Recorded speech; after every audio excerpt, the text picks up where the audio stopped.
High, good morning. তো আজকে বানাচ্ছি মালাই মটর।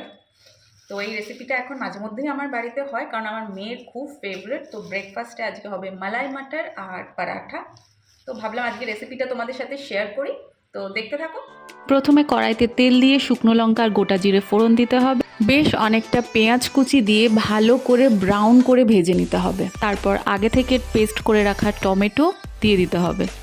এরপর এতে রসুন আর আদা বাটা দিতে হবে, এটা ভিডিওতে দেখাতে ভুলে গেছি আমি। আর তারপরে হলুদ গুঁড়ো, লঙ্কা গুঁড়ো, ধনে গুঁড়ো, জিরে গুঁড়ো দিয়ে ভালো করে সামান্য একটু জল দিয়ে মশলাটা কষাতে হবে। মশলা থেকে তেল ছেড়ে এলে কাজু আর চারমগজ বাটাটা দিয়ে দিতে হবে। এই বাটাটার মধ্যে 1 চামচ পোস্ত অ্যাড করা যেতে পারে। মশলাটা ভালো করে কষিয়ে সামান্য একটু জল দিয়ে মটরশুঁটিগুলো দিয়ে ঢাকা দিয়ে দিতে হবে, যাতে মটরশুঁটিগুলো সেদ্ধ হয়ে যায়।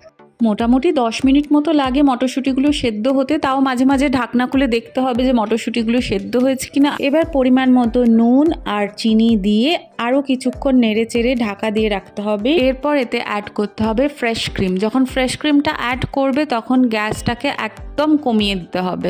নামানোর আগে অ্যাড করতে হবে বেশ কিছুটা কসুরি মেথি, এতে ফ্লেভারটা অনেকটা এনহ্যান্স হয়ে যায়। ব্যাস রেডি আমাদের মালাই মটর। রুটি, পরোটা, নান সবের সাথে জমে যাবে।